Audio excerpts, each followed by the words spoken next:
testimony that is truthful and honest and complete. Let me ask you this. Joe Biden last year said that Xi Jinping was a dictator. Do you agree with Joe Biden? Is Xi Jinping a dictator? Senator, I'm not going to comment on any world leaders.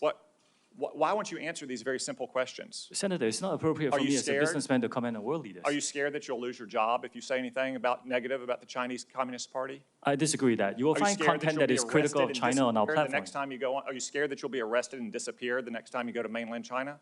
Senator, you will find content that's critical of China and any other country freely on TikTok. Okay. Let's turn to what TikTok, a tool of the Chinese Communist Party, is doing to America's youth. Does the name Mason Edens ring a bell?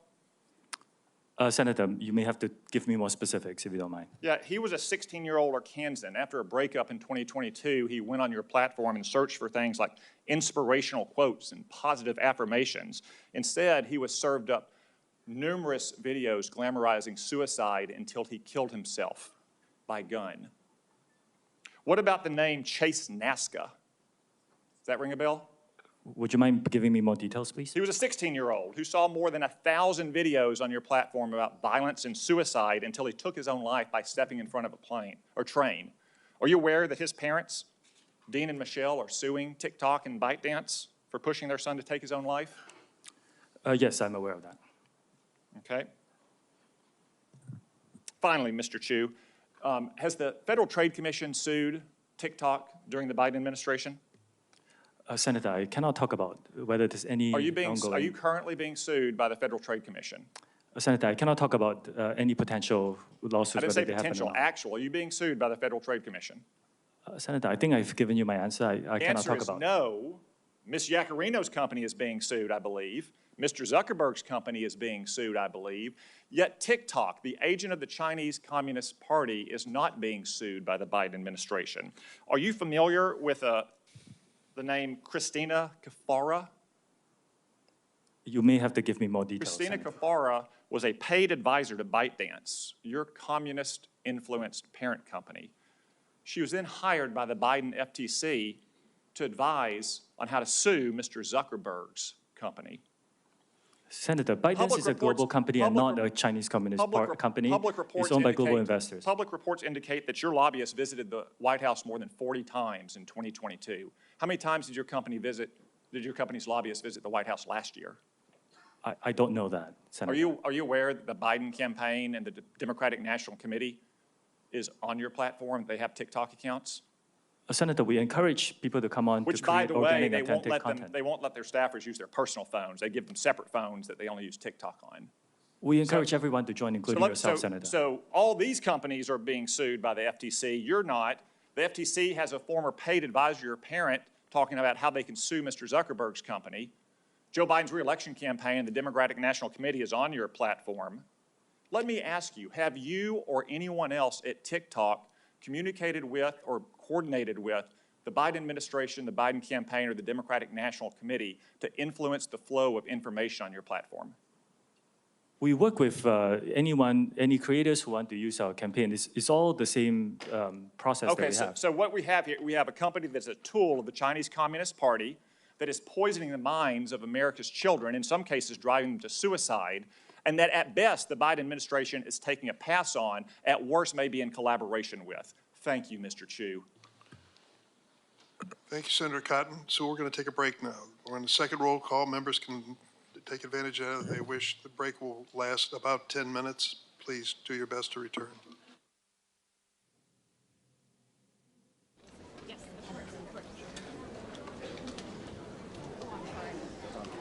Are you trying to go through this? We're going to meet some families. Got it. Okay. I think these guys are also coming this way. Just FYI.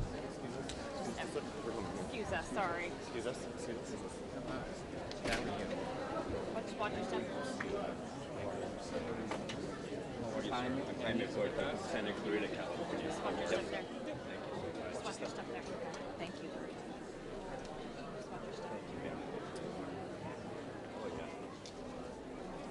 Watch your step there. Snapchat is the largest drug trafficking organization in the United States and Canada. Nobody is talking about that. I'm not kidding you. Snapchat is the largest drug trafficking organization in the United States and Canada. I'm Hispanic. A lot of my Hispanic friends are being misinformed by parents. Non-Hispanic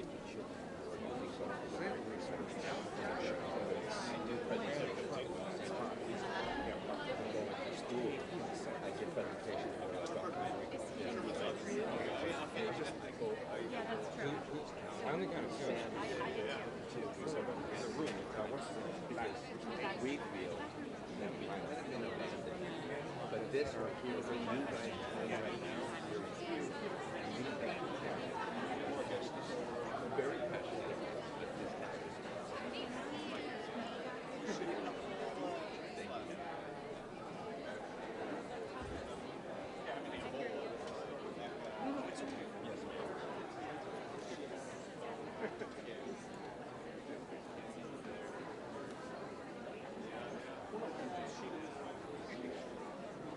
Oh, I know they do.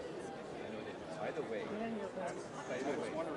they're saying that we're not able to sue. I apologize for interrupting. We have an attorney that has an active I get it. I get it. 12 allegations survived to go to trial and full discovery. The broadest power anyone's ever had against a social media company. And if we break through, none of this will be This is necessary. the very first time that we've been able to put a chink in their Social media victims law firm has been representing us for 3 years. In Washington State, here today, Washington State,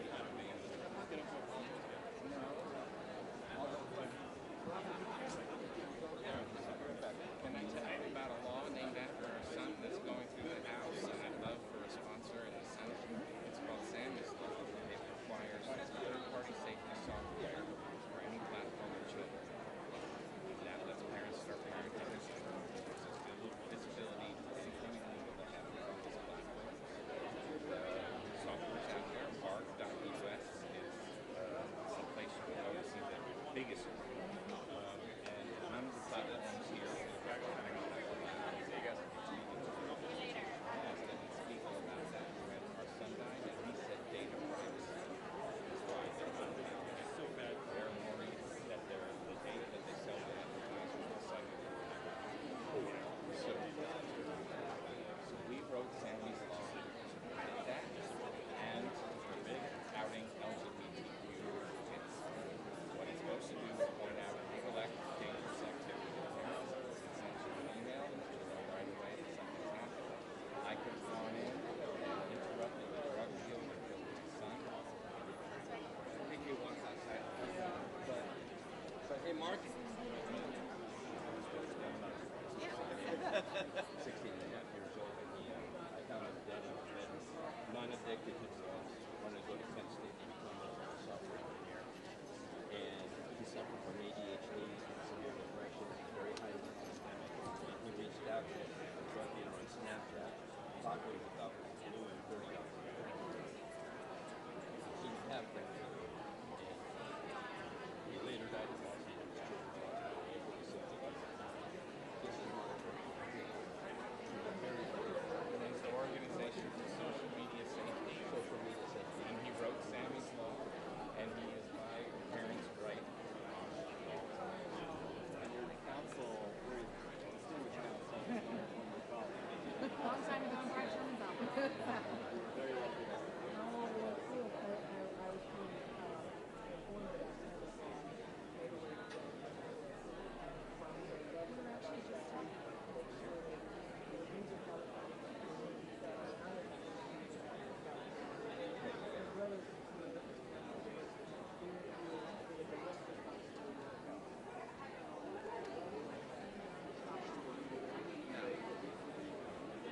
Yeah, we're absolutely here. I'll share all of our legislative proposals with staff. We have Sammy'sLaw.org, a website that spells it all out, and just via PDFs. Bipartisan, No apostrophe, just Sammy's Law. and we're running proposals in South Carolina too.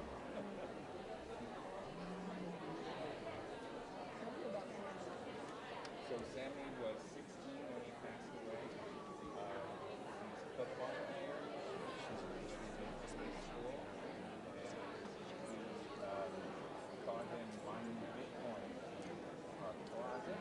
He was determined to be the world's first millionaire.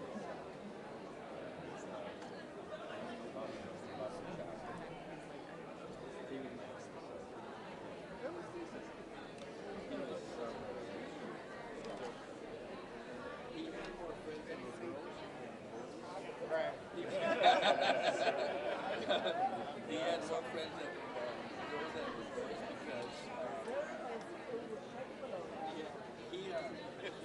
They said because he gave the best girlfriend advice in the whole world. He would open doors when they went to go sit down. He would pull out their chairs. Here's another picture of myself. And he's expensive. He left tons of Yes. But we've been going all through Los Angeles County. We've been working I work with Los Angeles Police Department as well. I've been helping testify in Congress and in the Senate. I came here also with my organization. I gave presentations at Customs and Border Patrol because our law enforcement, they see what's happening, but they don't see the faces of the people who are being impacted. So when they see our presentations, I've had I should say, the Drug Enforcement Administration yesterday, Special Operations Team, and I was saying about 125 agents we had in the team. They're very empathetic. They're at Long Beach. Okay. But this is, fentanyl is the first time in the history of the United States that a drug, I call it a poison, does not discriminate your race, doesn't discriminate color, it doesn't discriminate your religion, it doesn't discriminate your socioeconomic status. It's taking everybody. And the propagation of these drugs in social media apps like Snapchat is sick. She's also a good friend of ours. She was the one who first contacted us. Her name is Gretchen T. Oh, this is her attorney too. Hello. This is the man. Very good to see you. He's the man that's going to change this whole. Thank you. I really tried to be something here. We're much accomplished now.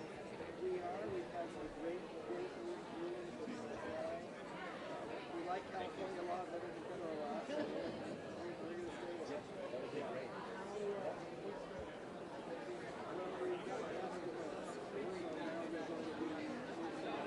You saw this high school center in California. He was alive when they had the shooting there. 3 kids died.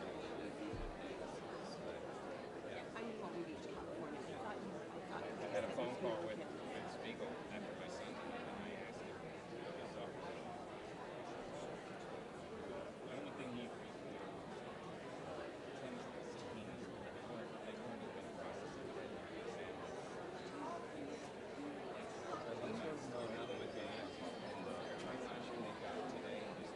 Oh, I can give you my card, and you can look at our website and look at our documentary Dead on the Scene. It's only 22 minutes long, but that's what we use in all the junior high schools and high schools to raise awareness and educate the kids on the dangers of the inherently independent, especially young people. Still trying to why, but we just try to have laws are 20 points now, like 13 and thank you. And I'm looking forward to the documentary. Yes, please watch it. You'll find it on our website. I will. Thank you so much.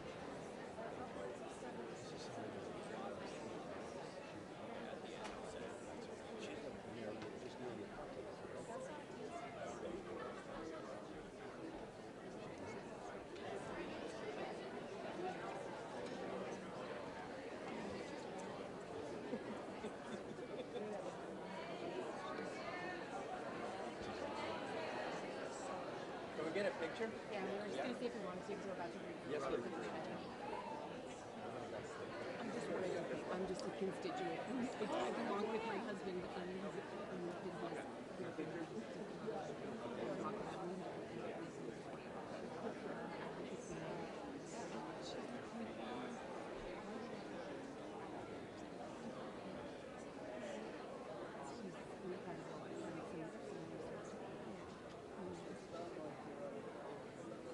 Well, she'll continue.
Senate Judiciary Committee will resume. We have 9 senators who have not asked questions yet in 7-minute rounds. And we'll turn first to Senator Padilla. Thank you, Mr. Chair. Colleagues, as we reconvene, I'm proud once again to share that I am one of the few senators with younger children. And I lead with that because as we are having this conversation today, it's not lost on me that between my children, who are all now in the teen and preteen category, and their friends, I see this issue very up close and personal.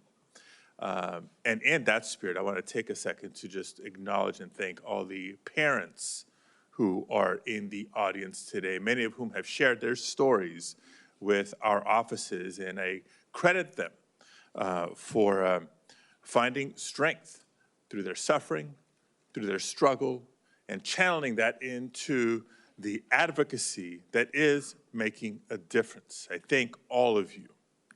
Now, I appreciate, again, personally, the challenges that parents and caretakers, school personnel, and others face in helping our young people navigate this world of social media and technology in general. Now, the services our children are growing up with provide them unrivaled access to information. I mean, this is beyond what previous generations have experienced. And that includes learning opportunities, socialization, and much, much more. But we also clearly have a lot of work to do to better protect our children from the predators and predatory behavior that these technologies have enabled. And yes, Mr. Zuckerberg, that includes exacerbating the mental health crisis in America. Nearly all teens, we know, have access to smartphones and the internet and use the internet daily. And while guardians do have primary responsibility for caring for our children, the old adage says it takes a village. And so society as a whole, including leaders in the tech industry, must prioritize the health and safety of our children. Now, dive into my questions now and be specific, platform by platform, witness by witness, on the topic of some of the parental tools you have each made reference to. Mr. Citron, how many minors are on Discord, and how many of them have caretakers that have adopted your family center tool? And if you don't have the numbers, just say that quickly and provide that to our office. We can follow up with you on that. How have you ensured that young people and their guardians are aware of the tools that you offer? We make it very clear to teens on our platform what tools are available, and our Teen Safety Assist is enabled by default. What specifically do you do? What may be clear to you is not clear to the general public. So what do you do, in your opinion, to make it very clear? So our Teen Safety Assist, which is a feature that helps teens keep themselves safe, in addition to blocking and blurring images that may be sent to them, that is on by default for teen accounts, and it cannot be turned off. We also have, we market and to our teen users directly on our platform. We launched our Family Center. We created a promotional video. We put it directly on our product. So when every teen opened the app, in fact, every user opened the app, they got an alert like, hey, Discord has this, and they want you to use it. Thank you. Look forward to the data that we're requesting from Mr. Zuckerberg. Across all of Meta services, from Instagram, Facebook, Messenger, and Horizon, how many minors use your applications? And of those minors, how many have a caretaker that has adopted the parental supervision tools that you offer? Sorry, I can follow up with the specific stats on that. Okay, it would be very helpful, not just for us to know, but for you to know as the leader of your company. And same question, how are you ensuring that young people and their guardians are aware of the tools that you offer? We run pretty extensive ad campaigns, both on our platforms and outside. We work with creators and organizations like Girl Scouts to make sure that this is broadly, that there's broad awareness of the tools. Okay. Mr. Spiegel, how many minors use Snapchat? And of those minors, how many have caretakers that are registered with your family center? Senator, I believe approximately, in the United States, there are approximately 20 million teenage users of Snapchat. I believe approximately 200,000 parents use Family Center, and about 400,000 teens have a linked their account to their parents using Family Center. So 200,000, 400,000 sounds like a big number, but small in percentage of the minors using Snapchat. What are you doing to ensure that young people and their guardians are aware of the tools you offer? Senator, we create a banner for Family Center on the user's profiles so that accounts we believe may be of the age that they could be parents can see the entry point into Family Center easily. Okay. Mr. Chu, how many minors are on TikTok, and how many of them have a caregiver that uses your family tools? Senator, I need to get back to you on the specific numbers, but we were one of the first platforms to give what we call family pairing to parents. You go to settings, you turn on the QR code, your teenager's QR code and yours, you scan it. And what it allows you to do is you can set screen time limits, you can filter out some keywords, you can turn on a more restricted mode. And we're always talking to parents. I met a group of parents and teenagers and high school teachers last week to talk about what more we can provide in the family pairing mode. Ms. Yacarino, how many minors use X, and are you planning to implement safety measures or guidance for caretakers like your peer companies have? Thank you, Senator. Less than 1% of all U.S. users are between the ages of 13 and 17. Less than 1% out of how many? Of 90 million U.S. users. Okay, so still hundreds of thousands. Continue. Yes, yes, and every single one is very important. Being a 14-month-old company, we have reprioritized child protection and safety measures, and we have just begun to talk about and discuss how we can enhance those with parental controls. Let me continue with a follow-up question for Mr. Citron. In addition to keeping parents informed about the nature of various internet services, there's a lot more we obviously need to do. For today's purposes, while many companies offer a broad range of quote-unquote user empowerment tools, it's helpful to understand whether young people even find these tools helpful. So appreciate you sharing your Teen Safety Assist and the tools and how you're advertising it, but have you conducted any assessments of how these features are impacting minors' use of your platform? Our intention is to give teens tools, capabilities that they can use to keep themselves safe, and also so our teams can help keep teens safe. We recently launched Teen Safety Assist last year, and I do not have a study off the top of my head, but we'd be happy to follow up with you on that. Okay. My time is up. I'll have follow-up questions for each of you, either in the second round or through statements for the record on a similar assessment of the tools that you've proposed. Thank you, Mr. Chair. Thank you, Senator Padilla. Senator Kennedy. Thank you all for being here. Mr. Spiegel, I see you hiding down there. What does yada, yada, yada mean? I'm not familiar with the term, Senator. Very uncool. Can we agree that what you do, not what you say, what you do is what you believe and everything else is just cottage cheese? Yes, Senator. You agree with that? Speak up. Don't be shy. I've listened to you today. I've heard a lot of yada, yada, yadaing. And I've heard you talk about the reforms you've made, and I appreciate them. And I've heard you talk about the reforms you're going to make. But I don't think you're going to solve the problem. I think Congress is going to have to help you. I think the reforms you're talking about to some extent are going to be like putting paint on rotten wood. And I'm not sure you're going to support this legislation. I'm not. The fact is that you and some of your internet colleagues who are not here are no longer, you're not companies, you're countries. You're very, very powerful.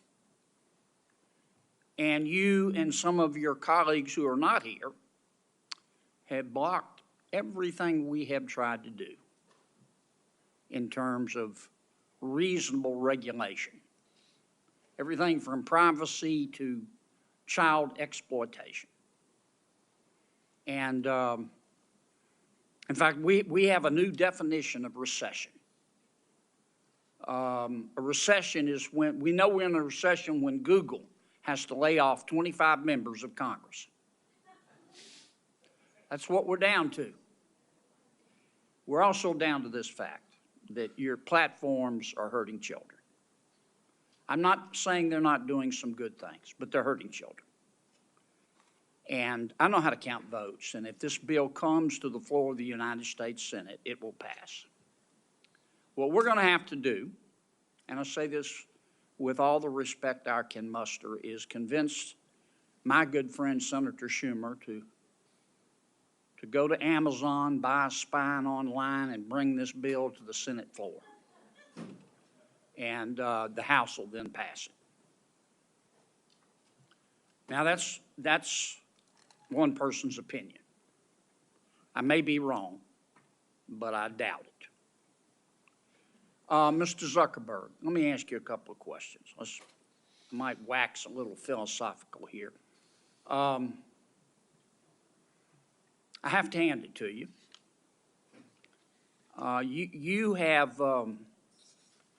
You have convinced over 2 billion people to give up all of their personal information, every bit of it, in exchange for getting to see what their high school friends had for dinner Saturday night. That's pretty much your business model, isn't it? It's not how I would characterize it. And we give people the ability to connect with the people they care about and to engage with the topics that they care about. And you take this information, this abundance of personal information, and then you develop algorithms to punch people's hot buttons, and steer to them information that punches their hot buttons again and again and again to keep them coming back and to keep them staying longer. And as a result, your users see only one side of an issue. And so, to some extent, your platform has become a killing field for the truth, hasn't it? I mean, Senator, I disagree with that characterization. We build ranking and recommendations because people have a lot of friends and a lot of interests, and they want to make sure that they see the content that's relevant to them. We're trying to make a product that's useful to people and make our services as helpful as possible for people to connect with the people they care about and the interests they care about. But you don't That's what we show do. them both sides. You don't give them balanced information. You just keep punching their hot buttons, punching their hot buttons.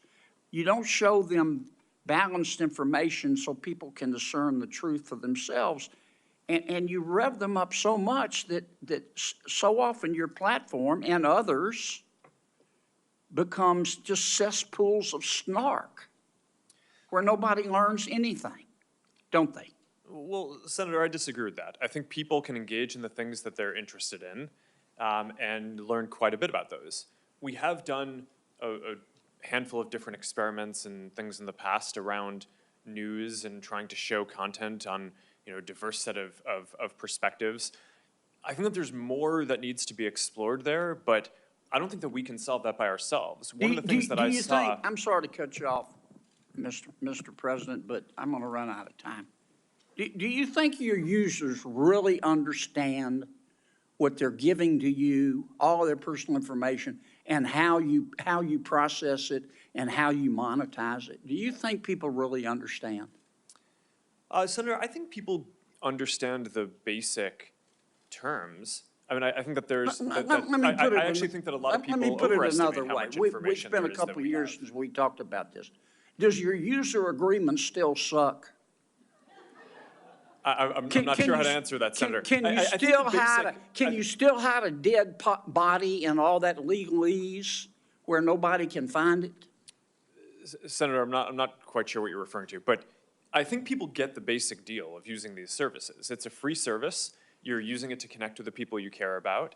If you share something with people, other people will be able to see your information. It's inherently, if you're putting something out there to be shared publicly or with a private set of people, it's, you're inherently putting it out there. So I think people get that basic part of how the service works. But Mr. Zuckerberg, you're in the foothills of creepy.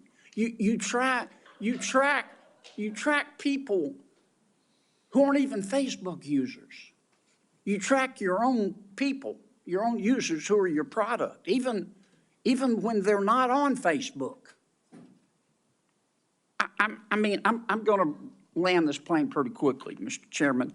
I mean, it's creepy.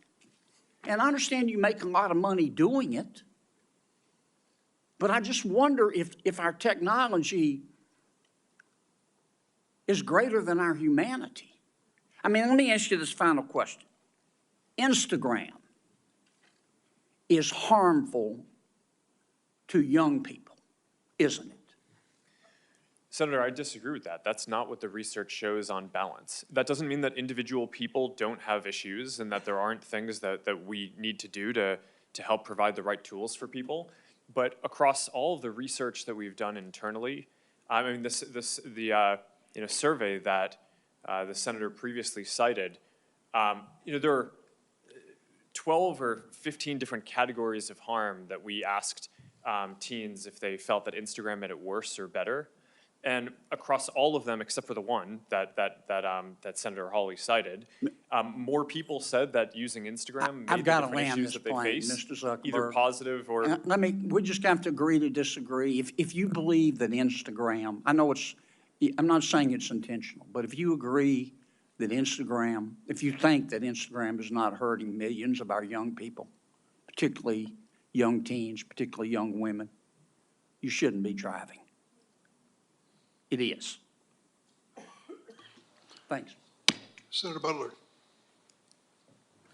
Thank you, Mr. Chair, and thank you to our panelists who've come to have an important conversation with us. Most importantly, I want to appreciate the families who have shown up to continue to be remarkable champions of your children and your loved ones, for being here, and in particular to California families that I was able to just talk to on the break, the families of Sammy Chapman from Los Angeles and Daniel Puerta from Santa Clarita. They are here today and are doing some incredible work to not just protect the memory and legacy of their boys, but the work that they're doing is going to protect my 9-year-old. And that is indeed why we're here. There are a couple questions that I want to ask some individuals. Let me start with a question for each of you. Mr. Citron, have you ever sat with a family and talked about their experience and what they need from your product? Yes or no? Yes, I have spoken with parents about how we can build tools to help them. Mr. Spiegel, have you sat with families and young people to talk about your products and what they need from your product? Yes, Senator. Mr. Hsu? Yes, I just did it 2 weeks ago, for example. I don't want to know what you did for the hearing prep, Mr. Chu. I just wanted to know if it's an you example. did anything Senator, in it's an terms example. of designing the product that you are creating. Mr. Zuckerberg, have you sat with parents and young people to talk about how you design product for your consumers? Yes, over the years, I've had a lot of conversations with parents. You know, that's interesting, Mr. Zuckerberg, because we talked about this last night and you gave me a very different answer. I asked you this very question. Well, I told you that I didn't know what specific processes our company had. No, Mr. for Zuckerberg, answering. you said to me that you had not. I must have misspoke. I want to give you the room to misspeak, Mr. Zuckerberg, but I asked you this very question. I asked all of you this question, and you told me a very different answer when we spoke. But I won't belabor it. Can I, a number of you have talked about Ms. Giacarino, have you talked to parents directly, young people, about designing your product? As a new leader of X, the answer is yes. I've spoken to them about the behavioral patterns because less than 1% of our users are in that age group, but yes, I have spoken to them. Thank you, ma'am. Mr. Spiegel, there are a number of parents whose children have been able to access illegal drugs on your platform. What do you say to those parents? Senator, we are devastated that we cannot To the prevent- parents, what do you say to those parents, Mr. Spiegel? I'm so sorry that we have not been able to prevent these tragedies. We work very hard to block all search terms related to drugs from our platform. We proactively look for and detect drug-related content. We remove it from our platform, preserve it as evidence, and then we refer it to law enforcement for action. We've worked together with nonprofits and with families on education campaigns because the scale of the fentanyl epidemic is extraordinary. Over 100,000 people lost their lives last year, and we believe people need to know that one pill can kill. That campaign reached was viewed more than 260 million times on Snapchat. We also Mr. launched Spiegel, there are two fathers in this room who lost their sons. They're 16 years old. Their children were able to get those pills from Snapchat. I know that there are statistics, and I know that there are good efforts. None of those efforts are keeping our kids from getting access to those drugs on your platform. As a California company, all of you, I've talked with you about what it means to be a good neighbor and what California families and American families should be expecting from you. You owe them more than just a set of statistics. And I look forward to you showing up on all pieces of this legislation, all of you, showing up on all pieces of legislation to keep our children safe. Mr. Zuckerberg, I want to come back to you. I talked with you about being a parent to a young child who doesn't have a phone, is not on social media at all. And one of the things that I am deeply concerned with as a parent to a young Black girl is the utilization of filters on your platform that would suggest to young girls utilizing your platform the evidence that they are not good enough as they are.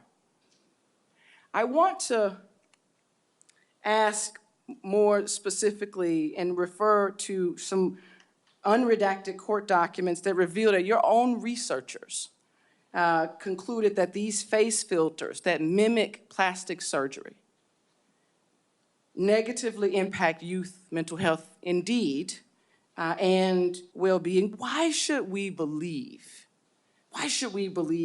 that because that you're going to do more to protect young women and young girls when it is that you give them the tools to affirm the self-hate that is spewed across your platforms? Why is it that we should believe that you are committed to doing anything more to keep our children safe? Sorry, there's a lot to unpack there. There We is give a lot. people tools to express themselves in different ways. And people use face filters and different tools to make media and photos and videos that are fun or interesting across a lot of the different products that are Plastic here. surgery pens are good tools to express creativity. Senator, I'm not speaking to that Skin lightening specifically. tools are tools to Senator, express I'm creativity. This is I'm the not direct thing defending- that I'm asking Yeah, I'm not about. defending any specific one of those. I think that the ability to kind of filter and edit images is generally a useful tool for expression.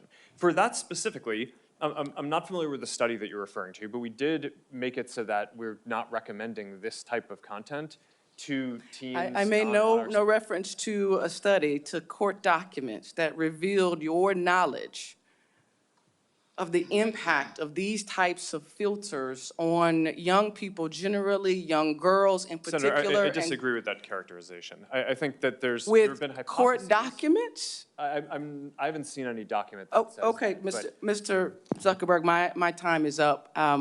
I hope that you hear what is being offered to you and are prepared to step up and do better. I know this Senate committee is going to do our work to hold you to greater account. Thank you, Mr. Chair. Senator Tillis?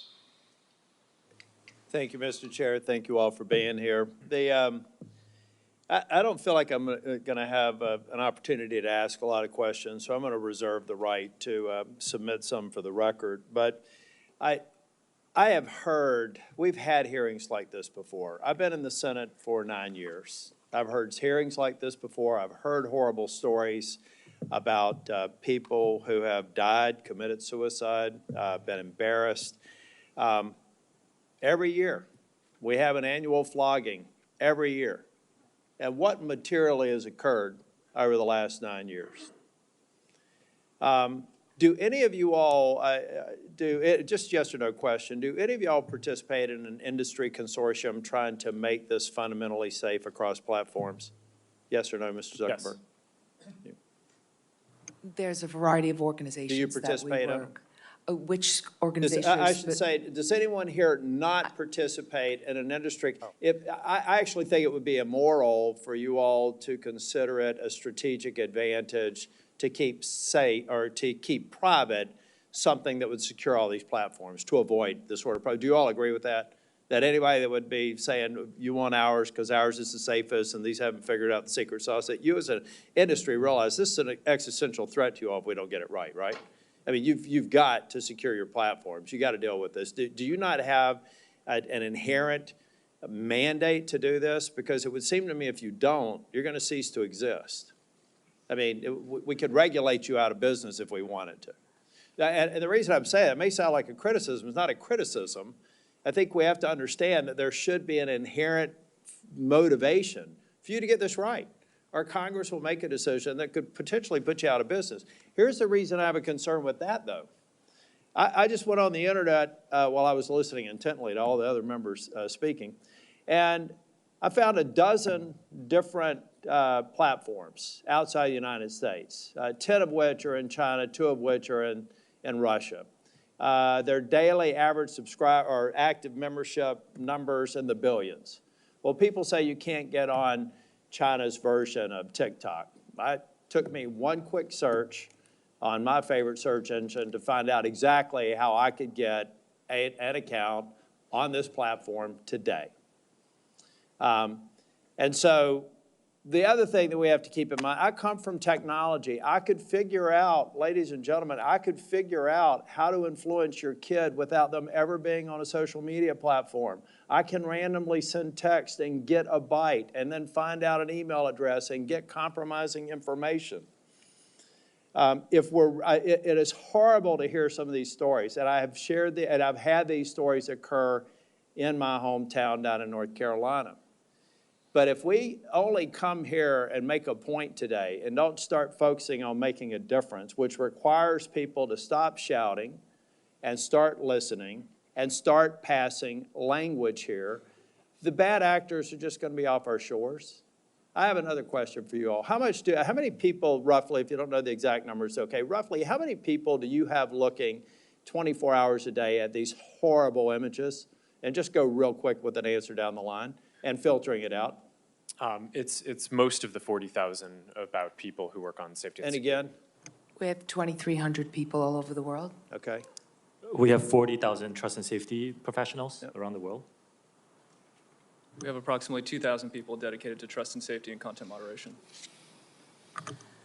Our platform is much smaller than these folks. Yeah. We have hundreds of people, and it's looking at content, and 15% of our workforce I'm only focused mentioning on these it. people have a horrible job. Many of them experience, they have to get counseling for all the things they see. We have evil people out there. And we're not going to fix this by shouting past or talking past each other. We're going to fix this by every one of y'all being at the table and hopefully coming closer to what I heard one person say, supporting a lot of the good bills, like one that I hope Senator Blackburn mentions when she gets a chance to talk. But guys, if you're not at the table and securing these platforms, you're going to be on it. And the reason why I'm not okay with that is that if we ultimately destroy your ability to create value and drive you out of business, the evil people will find another way to get to these children. And I do have to admit, I don't think my mom's watching this one, but there is good. We can't look past good that is occurring. My mom, who lives in Nashville, Tennessee, and I talked yesterday, and we talked about a Facebook post that she made a couple of days ago. We don't let her talk to anybody else. That connects my 92-year-old mother with her grandchildren and great-grandchildren. That lets a kid who may feel awkward in school to get into a group of people and relate to people. Let's not throw out the good because we haven't all together focused on rooting out the bad. Now, I guarantee you, I could go through some of your governance documents and find a reason to flog every single one of you because you didn't place the emphasis on it that I think you should. But at the end of the day, I find it hard to believe that any of you people started this business, some of you in your college dorm rooms, for the purposes of creating the evil that is being perpetrated on your platforms. But I hope that every single waking hour, you're doing everything you can to reduce it. You're not going to be able to eliminate it. And I hope that there are some enterprising young tech people out there today that are going to go to parents and say, ladies and gentlemen, your children have a deadly weapon. They have a potentially deadly weapon, whether it's a phone or a tablet. You have to secure it. You can't assume that they're going to be honest and say that they're 16 when they're 12. We all have to recognize that we have a responsibility to play, and you guys are at the tip of the spear. So I hope that we can get to a point to where we are moving these bills. If you got a problem with them, state your problem, let's fix it. No is not an answer. And know that I want the United States to be the beacon for innovation, to be the beacon for safety, and to prevent people from using other options that have existed since the internet has existed to exploit people. And count me in as somebody that will try and help out. Thank you, Mr. Chair. Thank you, Senator Tillis. Next is Senator Ossoff. Thank you, Mr. Chairman, and thank you to our witnesses today. Mr. Zuckerberg, I want to begin by just asking a simple question, which is, do you want kids to use your platform more or less? Well, we don't want people under the age of 13 using. Do you want teenagers 13 and up to use your platform more or less? Well, we would like to build a product that is useful and that people want to use more. My time is going to be limited, so it's just, do you want them to use it more or less? Teenagers 13 to 17 years old, do you want them using Meta products more or less? I'd like them to be useful enough that they want to use them more. You want them to use it more. I think herein we have one of the fundamental challenges. In fact, you have a fiduciary obligation, do you not, to try to get kids to use your platform more? It depends on how you define that. We obviously are a business. I'm sorry, Mr. Zuckerberg, our time is, it's self-evident that you have a fiduciary obligation to get your users, including users under 18, to use and engage with your platform more rather than less, correct? Over the long term, but in the near term, we often take a lot of steps, including we made a change to show less videos that on the platform that reduced amount of time by more than 50 million hours. Okay, but if your shareholders ask you, Mark, I wouldn't, Mr. Zuckerberg here, but your shareholders might be on a first-name basis with you. Mark, are you trying to get kids to use Meta products more or less? You'd say more, right? Well, I would say that over the long term, we're trying to create the most I mean, value let's as look, possible. so the 10K you file with the SEC, a few things I want to note. Here are some quotes, and this is a filing that you signed, correct? Yes. Yeah. Our financial performance has been and will continue to be significantly determined by our success in adding, retaining, and engaging active users. Here's another quote. If our users decrease their level of engagement with our products, our revenue, financial results, and business may be significantly harmed. Here's another quote. We believe that some users, particularly younger users, are aware of and actively engaging with other products and services similar to or as a substitute for ours. It continues, in the event that users increasingly engage with other products and services, we may experience a decline in use and engagement in key demographics or more broadly, in which case our business would likely be harmed. You have an obligation as the chief executive to encourage your team to get kids to use your platform more. Senator, Fundamental, I think this is... is that not self-evident? You have a fiduciary Senator, obligation to your shareholders to get kids to use your platform more. I think that the thing that's not intuitive is the direction is to make the products more useful, so that way people want to use them more. We don't give the teams running the Instagram feed or the Facebook feed a goal to increase the amount of time that people spend. Yeah, but you don't dispute, goals. and your 10K makes clear you want your users engaging more and using more the platform. And I think this gets to the root of the challenge, because it's the overwhelming view of the public, certainly in my home state of Georgia, and we've had some discussions about the underlying science, that this platform is harmful for children. I mean, you are familiar with, and not just your platform, by the way, social media in general. 2023 report from the Surgeon General about the impact of social media on kids' mental health, which cited evidence that kids who spend more than 3 hours a day on social media have double the risk of poor mental health outcomes, including depression and anxiety. Are you familiar with that Surgeon General report and the underlying study? I read the report, yes. Do you dispute it? No, but I think it's important to characterize it correctly. I think what he was flagging in the report is that there seems to be a correlation, and obviously the mental health issue is very important, so it's something that needs to be studied we know. further. The thing is, that's everyone knows there's a correlation. Everyone knows that kids who spend a lot of time, too much time on your platforms are at risk. And it's not just the mental health issues. I mean, let me ask you another question. Is your platform safe for kids? I believe it is, but there's an important difference between correlation and causation. Because we're not going to be able to get anywhere. We want to work in a productive, open, honest, and collaborative way with the private sector to pass legislation that will protect Americans, that will protect American children above all, and that will allow businesses to thrive in this country. If we don't start with an open, honest, candid, realistic assessment of the issues, we can't do that. The first point is you want kids to use the platform more. In fact, you have an obligation to. But if you're not willing to acknowledge that it's a dangerous place for children, the internet is a dangerous place for children, not just your platform, isn't it? Isn't the internet a dangerous place for children? I think it can be. Yeah, there's both great things that people can do, and there are harms that we need to work to mitigate. It's a dangerous place for children. There are families here who have lost their children. There are families across the country whose children have engaged in self-harm, who have experienced low self-esteem, who have been sold deadly pills on the internet. The internet's a dangerous place for children, and your platforms are dangerous places for children. Do you agree? I think that there are harms that we need to work to mitigate. Okay. I mean, I'm not going to, I think overall Why not? there... Why not? Why not just acknowledge it? Why do we have to do the very careful code? I disagree with the characterization Which character, that you have. that the internet's a dangerous place for children?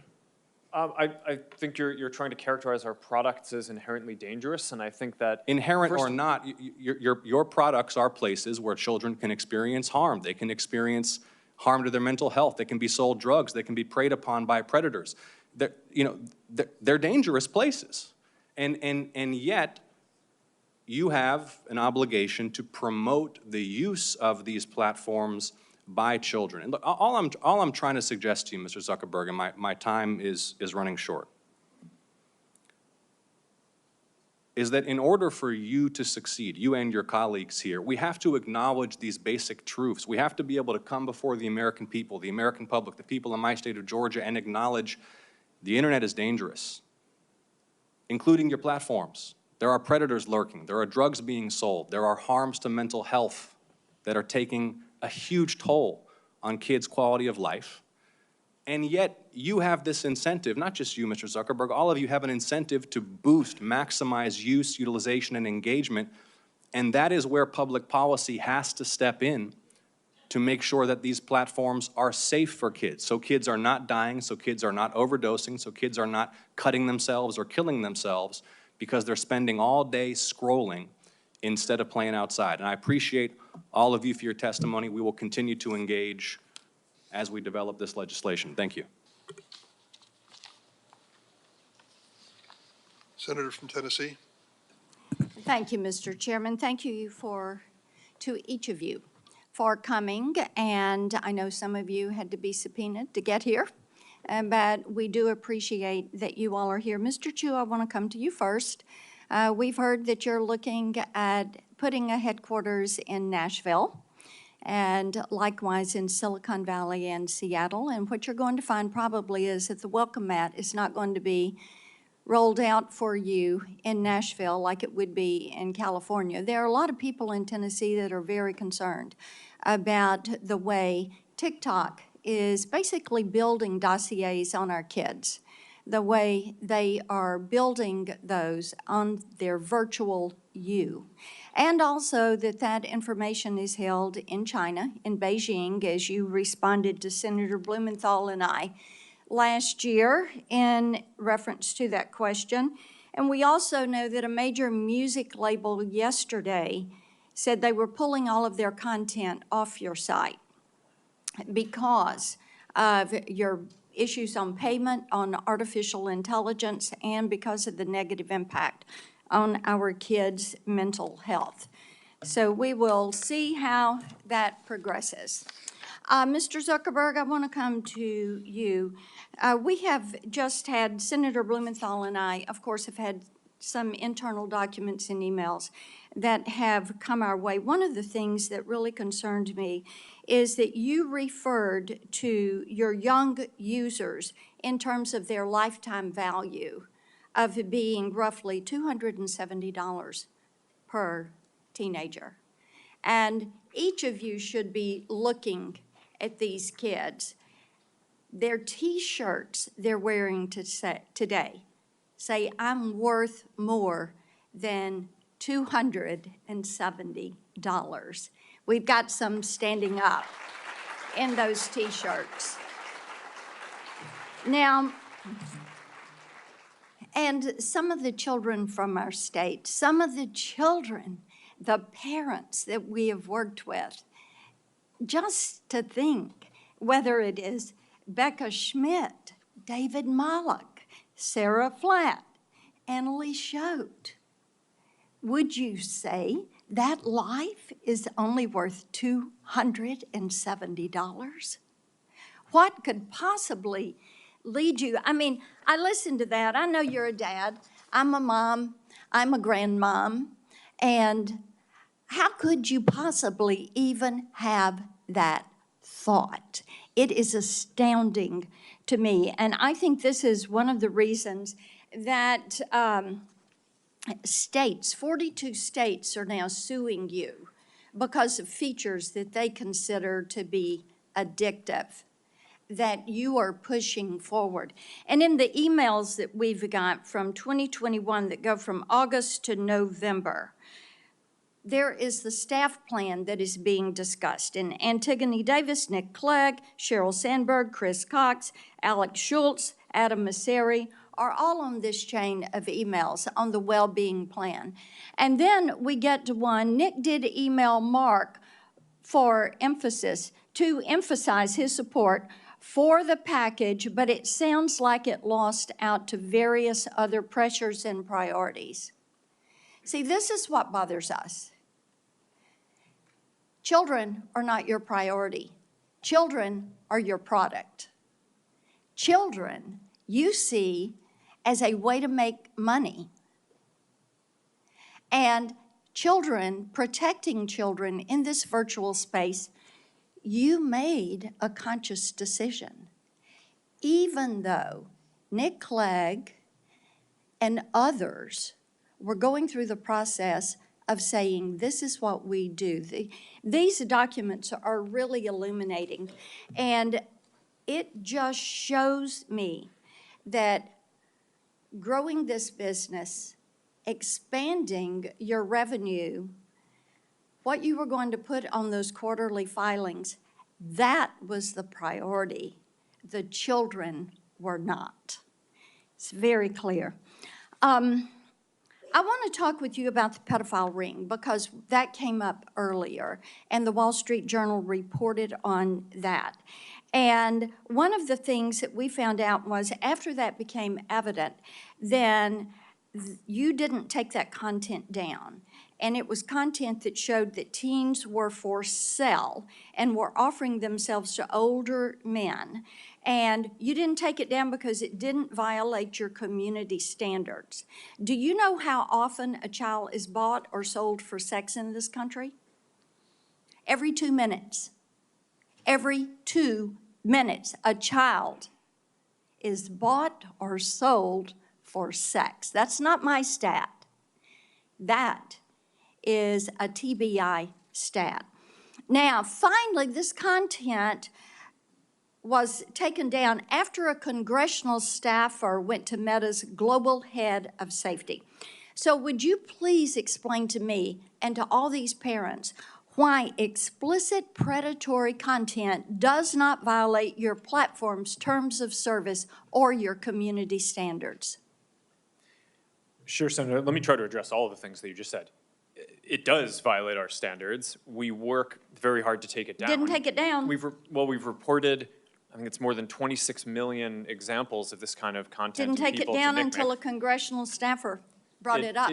It may be that in this case, we made a mistake and missed something. I but think we you have, make a lot of But mistakes, so let's we have move leading on. teams that I want to identify more talk than. with you about your Instagram Creators Program and about the push. We found out through these documents that you actually are pushing forward because you want to bring kids in early. You see these younger teenagers as valuable but an untapped audience, quoting from the emails, and suggesting teens are actually household influencers to bring their younger siblings into your platform, into Instagram.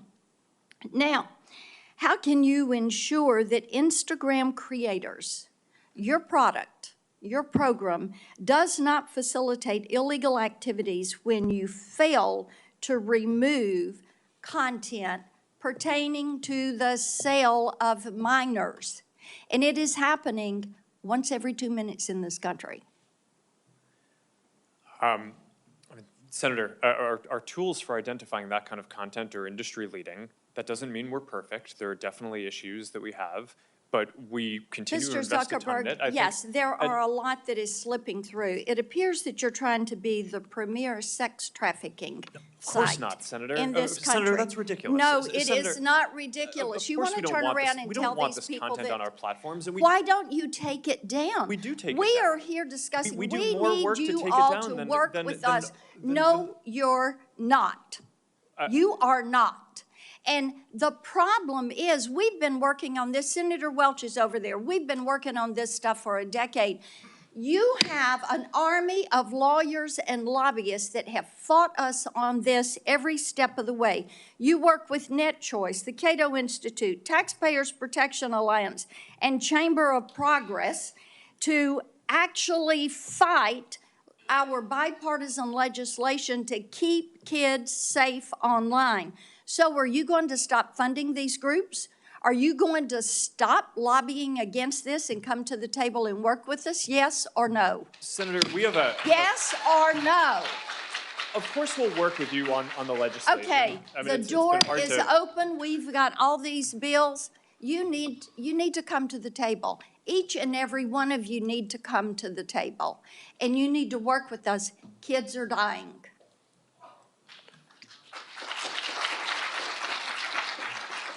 Senator Welch? I want to thank my colleague, Senator Blackburn, for her decade of work on this. I actually have some optimism. There is a consensus today that didn't exist, say, 10 years ago, that there is a profound threat to children, to mental health, to safety. There's not a dispute. That was in debate before. That's a starting point. Secondly, we're identifying concrete things that can be done in 4 different areas. 1 is industry standards. 2 is legislation. 3 are the courts. And then 4 is a proposal that Senator Bennett, Senator Graham, myself, and Senator Warren have to establish an agency, a governmental agency, whose responsibility would be to engage in this on a systematic, regular basis with proper resources. And I just want to go through those. I appreciate the industry standard decisions and steps that you've taken in your companies. But it's not enough, and that's what I think you're hearing from my colleagues. Like, for instance, where there are layoffs, and it is in the trust and verify programs, that's alarming because it looks like there is a reduction in emphasis on protecting things. Like, you just added, Ms. Iacarino, 100 employees in Texas in this category. And how many did you have before? The company is just coming through a significant restructuring. So we've increased the number of trust and safety employees and agents all over the world by at least 10% so far in the last 14 months, and we will continue to do so, specifically in Austin, Texas. All right, Mr. Zuckerberg, my understanding is there have been layoffs in that area as well. There's added jobs there at Twitter, but at Meta, have there been reductions in that?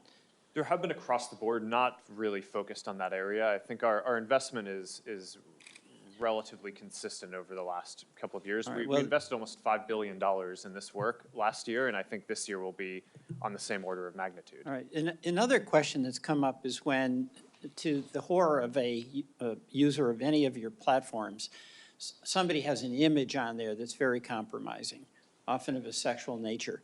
Is there any reason in the world why a person who wants to take that down can't have a very simple same-day response to have it taken down? I'll start with Twitter on that. I'm sorry, Senator, I was taking notes. Could you repeat the question? Well, there's a lot of examples of a young person finding out about an image that is of them and really compromises them and actually can create suicidal thoughts. And they want to call up or they want to send an email and say, take it down. I mean, why is it not possible for that to be responded to immediately? Well, we all strive to take down any type of violative content or disturbing content immediately. At X, we have increased our But capabilities shouldn't with a that be, shouldn't that two-step just be a reporting standard? process. If I'm a parent or I'm a kid and I want this down, shouldn't there be methods in place where it comes down? You can see what the image is. Yes. An Mr. Zuckerberg, go ahead. ecosystem-wide standard would improve and actually enhance the experience for users at all our platforms. All right. There actually is an organization that I think a number of the companies up here are a part of called Take It Down. It's some technology that we and a few others All right, built so that you basically. all are in favor of that, because this that already is going to give exists. some peace of mind to people, all right? It really, really matters. I don't have that much time, so we've talked about the legislation, and Senator Whitehouse had asked you to get back with your position on Section 230, which I'll go to in a minute, but I would welcome each of you responding as to your company's position on the bills that are under consideration in this hearing, all right? I'm just asking you to do that. Third, the court. This big question of Section 230. And today, I'm pretty inspired by the presence of the parents who have turned their extraordinary grief into action and hope that other parents may not have to suffer what for them is a devastating, for everyone, a devastating loss. Senator Whitehouse asked you all to get back very concretely about Section 230 and your position on that. But it's an astonishing benefit that your industry has that no other industry has. They just don't have to worry about being held accountable in court if they're negligent. So you've got some explaining to do, and I'm just reinforcing Senator Whitehouse's request that you get back specifically about that. And then finally, I want to ask about this notion, this idea of a federal agency who's resourced and whose job is to be dealing with public interest matters that are really affected by big tech. It's extraordinary what has happened in our economy with technology, and your companies represent innovation and success. But just as when the railroads were ascendant and were in charge and ripping off farmers because of practices they were able to get away with, just as when Wall Street was flying high, but there was no one regulating blue sky laws, we now have a whole new world in the economy. And Mr. Zuckerberg, I remember you testifying in the Energy and Commerce Committee, and I asked you your position on the concept of a federal regulatory agency. My recollection is that you were positive about that. Is that still the case? I think it could be a reasonable solution. There are obviously pros and cons to doing that versus through the normal the current structure of having different regulatory agencies focused on specific issues. Right. But because a lot of the things trade off against each other, like one of the topics that we talked about today is encryption, and that's obviously really important for privacy and security. Right. But it Can we makes just some go down areas- the line? I'm at the end, Sure. but thank you. Mr. Giacomino? Senator, I think the industry initiative to keep those conversations going would be something X would be very, very proactive about. If you think about our support of the REPORT Act, the SHIELD Act, the Stop CSAM Act, our support of the Project Safe Childhood Okay. Act, I think our intentions are clear to participate and Mr. to Shu? lead here. Yeah. Senator, we support national privacy legislation, for example, so that sounds like a good idea. We just need to understand what it means. All right. Mr. Spiegel? Senator, we'll continue to work with your team, and we'd certainly be open to exploring the right regulatory body for big technology. But the idea of a regulatory body is something that you can see has merit. Yes, Senator. And Mr. Sifrin? Yeah, we're very open to working with you and our peers and anybody on helping make the internet a safer place. You know, I think you mentioned this is not a one-platform problem. Right. So we do look to collaborate with other companies and with nonprofits in the government. Okay. to I make it thank safer you for all. everybody. Mr. Chairman, I yield back. Thank you, Senator Welch. Well, we're going to conclude this hearing, and thank you all for coming today. You probably have your scorecard out there. You've met at least 20 members of this committee and have your own impressions of their questioning, their approach, and the like. But the one thing I want to make clear as chairman of this committee for the last 3 years is this was an extraordinary vote on an extraordinary issue. A year ago, we passed 5 bills unanimously in this committee. You heard all the senators. Every spot on the political spectrum was covered. Every single senator voted unanimously in favor of the 5 pieces of legislation we've discussed today. It ought to tell everyone who follows Capitol Hill and Washington a pretty stark message. We get it, and we live it. As parents and grandparents, we know what our daughters and sons and others are going through. They cannot cope. They cannot handle this issue on their own. They're counting on us as much as they're counting on the industry to do the responsible thing.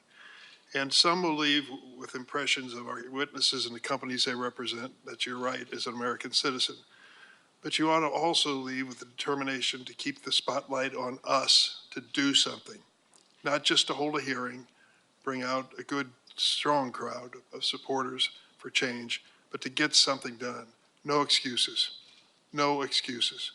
We've got to bring this to a vote. What I found in my time in the House and the Senate is that's the moment of reckoning. Speeches notwithstanding, press releases and the like.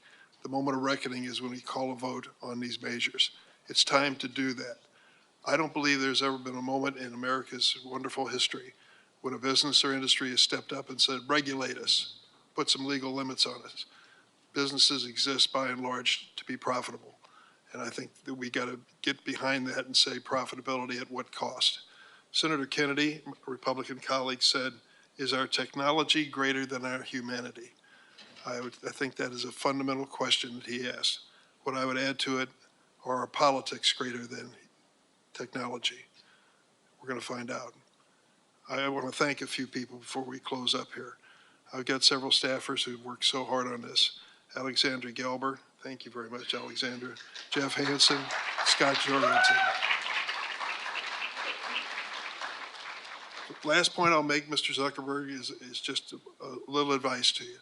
I think your opening statement on mental health needs to be explained because I don't think it makes any sense.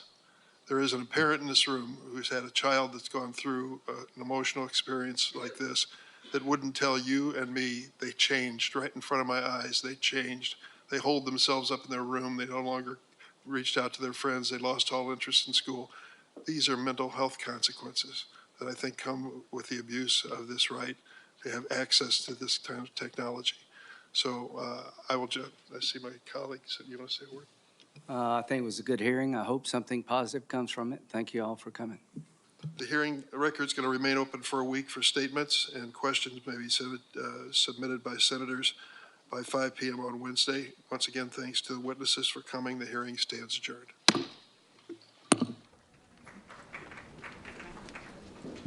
Just keep a path here, folks. Good, thank you.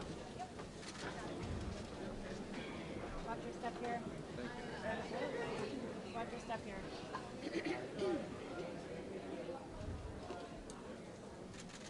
Just watch your step there.